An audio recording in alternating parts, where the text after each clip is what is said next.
ನೋಡಿ, ಧರ್ಮಸ್ಥಳವನ್ನ ಆಡಳಿತ ಮಾಡ್ತಾ ಇರೋದು, ನೀವೆಲ್ಲ ಪೂಜೆ ಮಾಡ್ತಾ ಇರೋದು ಅನ್ಕೊಂತೀರಾ. ಪೂಜೆ ಮಾಡೋದಕ್ಕೂ ಆಡಳಿತ ಮಾಡೋದಕ್ಕೂ ಬೇಜಾನ್ ಡಿಫ್ರೆನ್ಸ್ ಇದೆ. ಧರ್ಮಸ್ಥಳದಲ್ಲಿ ಪೂಜೆ ಮಾಡ್ತಾ ಇರೋರು ಮೋಸ್ಟ್ಲಿ ಹಿಂದೂಗಳೇ ಇರಬೇಕು, ಬೇರೆ ಯಾರೂ ಅಲ್ಲ. ಯಾಕಂದ್ರೆ ಜೈನರು ಮಹಾವೀರನ ಭಕ್ತರು. ಇವತ್ತು ಧರ್ಮಸ್ಥಳದಲ್ಲಿ ಆಡಳಿತ ಮಾಡ್ತಾ ಇರೋಂಥ ಕುಟುಂಬ ಏನಿದೆಯಲ್ಲ, ಅದು ಆಡಳಿತ ಮಾಡ್ತಾ ಇದೆ, ಪೂಜೆ ಮಾಡಿಲ್ಲ.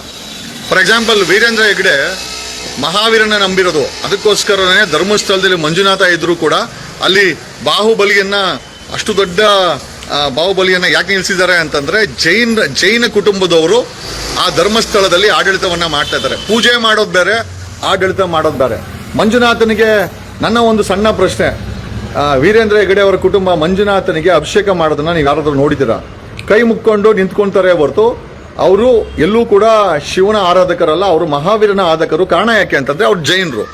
ಆ ಧರ್ಮಸ್ಥಳದ ಆಡಳಿತವನ್ನ ಮಾಡ್ತಾ ಇದ್ದಾರೆ ಹೊರತು ಪೂಜೆನ ಮಾಡ್ತಾ ಇಲ್ಲ. ಪೂಜೆನ ಮಾಡ್ತಾ ಇರೋ ಮತ್ತೊಮ್ಮೆ ನನಗನ್ಸಿದೇನೋ ಅಂತಂದ್ರೆ, I think it might be a Hindu. ಜೈನರಂತೂ ಅದಕ್ಕೆ ಪೂಜೆ ಮಾಡ್ತಾ ಇಲ್ಲ. ಜೈನರು ಮಹಾವೀರನ ಆರಾಧಕರು. ಆಮೇಲೆ ಅಲ್ಲಿ ಎಂಟೈರ್ ಧರ್ಮಸ್ಥಳದ ಆಡಳಿತವನ್ನ ನಡೆಸ್ತಾ ಇರೋರು ಒಂದು ಜೈನ ಕುಟುಂಬ. 10 ಜನ ಅಂತಲ್ಲ, ಇಡೀ ಎಂಟೈರ್ ಕರ್ನಾಟಕನೇ ರಜತ್ ಸರ್ ಬಿಗ್ ಬಾಸ್ ಯಾರು ಅಂತ ಎಲ್ಲ ಗೊತ್ತಾಗಿದೆ. ಹೌದು. ಒಂದ್ 2 ನಿಮಿಷ ಮಾತಾಡಿ ಸರ್, ಬೇಜಾರು ಮಾಡಬೇಡಿ. ಮಾತಾಡಿ ಸರ್. ಸರ್ ಹೇಳಿ ಸರ್, ನೀವು ಹೋಗಿದ್ರಿ, ಸೌಜನ್ಯ ತಾಯಿನ ಮೀಟ್ ಆಗಿದ್ರಿ. ಹೌದು. ಬಟ್ ಆ ಟೈಮಲ್ಲಿ ಬಂದಾಗ ಅವ್ರು ಎಂತಕ್ಕೆ ಅಟ್ಯಾಕ್ ಮಾಡಿದ್ರು ಅಂತ ಎಲ್ಲರದೊಂದು ಇಡೀ ಒಂದು ಕ್ವಶನ್ ಅದು. ಹೌದು. ಹಾ ಹೇಳಿ ಸರ್.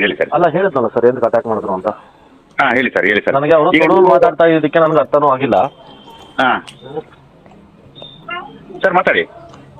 ಬಟ್ ಮಾತಾಡಿ ಸರ್, ಮಾತಾಡಿ. ಅವರು ತುಳು ಮಾತಾಡಿದಕ್ಕೆ ನನಗೆ ಅರ್ಥ ಆಗಿಲ್ಲ ಕ್ಲಾರಿಟಿಯಿಂದ. ಹೇಳಿ. ಬಟ್ ಆದ್ರೆ ಕ್ಷೇತ್ರದ ಹೆಸರು ಹಾಳು ಮಾಡ್ತಿದ್ದೀರಾ ಅಂತ ಹೊಡೆದಿದ್ದಂತೂ ಸತ್ಯ. ಹೌದು. ಆಮೇಲೆ ಅದು ಕ್ಯಾಮ್ರಾ ಎಲ್ಲ ಹೊಡೆದಾಕಿದ್ದಾರೆ, ಇಂಟರ್ವ್ಯೂ ತಗೊಂಬಾರ್ದು ಅಂತ. ಹೇಳಿ ಸರ್. ಹೌದು, ಅದು ನನ್ನ ಮುಂದೆನೇ ಆಗಿದ್ದು. ಹೇಳಿ ಸರ್. ಅದಾದ್ಮೇಲೆ ನಾನು ಹೊರಟೆ ಅಲ್ಲಿಂದ. ನಾನೇ ಆಕ್ಚುಲಿ ಪೊಲೀಸ್ನ ಕಳಿಸಿದ್ದು ನಾನೇ.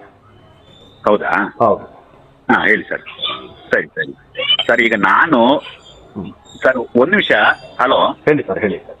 ಸರ್, ನಾನೊಬ್ಬ ಸುಬ್ರಹ್ಮಣ್ಯ ದೇವಸ್ಥಾನದ ಹಿತರಕ್ಷಣಾ ವೇದಿಕೆ ಸದಸ್ಯನಾಗಿ ನಾನು ನಿಮ್ಮ ಹತ್ರ ಮಾತಾಡೋದು ಏನಂದ್ರೆ, ಈ ಪ್ರಚಾರ ಆಗ್ತಿದೆಲ್ಲ ಏನ್ ಸರ್ ಗಲಾಟೆಗೆ ಅಂತ ಅಂದ್ರೆ ನಿಮ್ಮ ಸರ್ ಒಂದು 2 ನಿಮಿಷ, ಯಾಕಂದ್ರೆ ನನಗೆ ಬೇಕಾಗತ್ತೆ ಸರ್.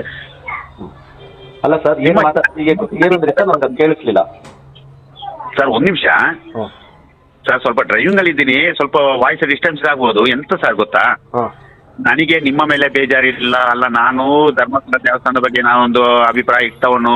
ಅಂದ್ರೆ ನಾವು ಸಣ್ಣದಲ್ಲಿ ಅಲ್ಲಿ ಹುಟ್ಟಿ ಬೆಳೆದ ಕಾರಣ ನಾವು ತಿಂಗಳಿಗೊಮ್ಮೆ ಹೋಗ್ತೀವಿ. ನನಗೆ ಎಲ್ಲ ಬಗ್ಗೆ ಅಭಿಪ್ರಾಯ ಇದೆ. ನಾನು ಯಾರನ್ನು ನಂಬಬೇಕು, ಯಾರನ್ನು ಬಿಡಬೇಕು ಅಂತ ನನಗೆ ಇಷ್ಟುವರೆಗೂ ನನಗೇ ನನ್ನ ಕ್ಲಾರಿಟಿ ಸಿಕ್ಕಿಲ್ಲ. ಹಂಗಂತೇಳಿ ನಾನು ರಜತ್ ಸರ್ ಹತ್ರ ಕೇಳೋದೇನಂದ್ರೆ, ನಾನೇನು ಮೀಡಿಯಾದವನಲ್ಲ, ನಾನು ನಿಮ್ಮ ಹತ್ರ ಮಾತಾಡಿ ಇದನ್ನು ಇಡೀ ಪಬ್ಲಿಸಿಟಿ ಮಾಡಬೇಕು ಅಂತ ನನಗೆ ಉದ್ದೇಶ ಇಲ್ಲ.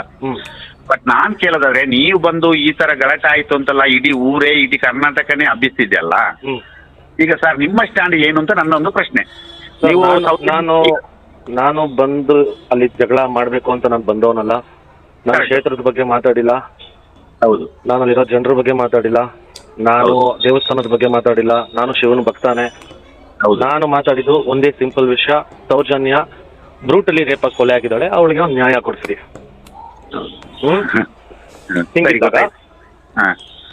ರಿಪೋರ್ಟರ್ ಮೇಲೆಲ್ಲ ಹಲ್ಲೆ ಮಾಡಿ ವಿಡಿಯೋ ತಗೊಂತಾ ಇದ್ದೀರಾ, ಕ್ಷೇತ್ರದ ಹೆಸರು ಹಾಳಾಗ್ತಾ ಇದೆ, ಅದು ಇದು ಅಂತ ಹೊಡೆದಿದ್ದವರು, ದೊಡ್ಡದು ಮಾಡಿದವರು. ಹಂಗಿದ್ದಾಗ ಇವಾಗ ನಾನ್ ಬಂದಿದ್ದಕ್ಕೆ ಜಗಳ ಆಯ್ತು ಅಂದ್ರೆ ಇದಕ್ಕೆ ನಾನೇನಂತ ಹೇಳಿ ಸರ್. ಮತ್ತೊಂದು ವಿಷಯ, ನೀವು ನನ್ನ ಫೇಸ್ ನೋಡಿದ್ರೆ ಗೊತ್ತಾಗ್ಬೋದು. ನಾನು ಸವಾರಿ 2 ಮತ್ತು ಗೋದ್ರ ಅಂತ ಫಸ್ಟ್ ಇತ್ತು, ಡಿಯರ್ ವಿಕ್ರಮ್ ಅಂತ 2 ಫಿಲಮ್ ನಲ್ಲಿ ಸೈಡ್ ಆಕ್ಟಿಂಗ್ ಮಾಡಿದವನು. ಇಡೀ ಸೌತ್ ಇಂಡಿಯಾಕ್ಕೆ ಬಂದು ಅವರು ಇಡೀ ಲೊಕೇಶನ್ ಬಗ್ಗೆ ನಾನು ಎಲ್ಲಾ ರೀತಿಯಲ್ಲಿ ಅರೇಂಜ್ಮೆಂಟ್ ಮಾಡಿಕೊಟ್ಟು ಅಲ್ಲಿ ಶೂಟಿಂಗ್ ನಡೆಯಕ್ಕೆ ನಾನೇ ಕಾರಣ ಅಂತ ಇಡೀ ಪರ್ಮಿಷನ್ ತಗೊಂಡು ನಾನು ಅದಕ್ಕೊಬ್ಬ ಪಾತ್ರಧಾರಿ. ನಾನು ಹೇಳ್ತೀನಿ, ನಾನು ಅದರ ಬಗ್ಗೆ ಎಂತ ಹೇಳ್ತೀನಿ ಅಂದ್ರೆ, 13 ವರ್ಷದಿಂದ ಹೋರಾಟ ನಡೀತಿದ್ದೆ. ರಜತ್ತಿಗೆ ಅದರ ಬಗ್ಗೆ ಗೊತ್ತಿಲ್ಲ. ಈಗ ರಜತ್ತು ಬಂದು ಕಲ್ಲಾಡಿಸ್ತಿದ್ದಾನೆ, ಕೋಳಾಡಿಸ್ತಿದ್ದಾನೆ ಅಂತ ಸುಮಾರು ಜನ ಹತ್ರ ಬಾಯ್ಬಿಟ್ರು ಸರ್. 13 ವರ್ಷದಿಂದ ನಾನು ಬಿಗ್ ಬಾಸ್ ಹೋಗೋಕ್ಕಿಂತ ಮುಂಚೆನೂ ಇದ್ರ ಬಗ್ಗೆ ಹೋರಾಟ ಮಾಡಿದವನು, ಇದ್ರ ಬಗ್ಗೆ ಧ್ವನಿ ಎತ್ತಿದವನು, ಇದ್ರ ಬಗ್ಗೆ ಮಾತಾಡಿದವನು. ಅದು ಹಲವಾರು ಜನ ಪ್ರೆಸ್ ಅವರು ಗೊತ್ತು. ಅದಾದ್ಮೇಲೆ ಬಿಗ್ ಬಾಸ್ ಆದ್ಮೇಲೆ ನಾನು ಅಲ್ಲಿ ಬಂದಿರೋದು ದೊಡ್ಡ ಸುದ್ದಿ ಆಯ್ತೆ ಹೊರತು ಇದು ನಾನು ಇವಾಗ ಮಾಡಿರೋದಲ್ಲ. ಬಿಗ್ ಬಾಸ್ ಗಿಂತ ಮುಂಚೆನೂ ನಾನು ಮಾಡಿದೀನಿ. ಹೌದು. ಅದು ಇವಾಗ ಬಿಗ್ ಬಾಸ್ ಆದ್ಮೇಲೆ ಅದು ಜಾಸ್ತಿ ಸುದ್ದಿ ಆಯ್ತು ಅಷ್ಟೇ. ಈಗ ಎಂತ ಗೊತ್ತ ಸರ್, ಈಗ ನಾನು ಫೋನ್ ಮಾಡ್ತಿದ್ದು ರಜತ್ತು ಬಂದು ಈ ತರ ಎಲ್ಲ ಆಯ್ತಲ್ಲ, ಇನ್ನು ಸುಬ್ರಹ್ಮಣ್ಯಕ್ಕೆ ಬಂದು ಸುಬ್ರಹ್ಮಣ್ಯದಲ್ಲೂ ಕೋಲಾಡ್ತಾನೆ ಅಂತ ಹಂಗೆ ಅಂತ ಕೆಲವರು ಮಾತಾಡ್ತಿದ್ದಾರೆ.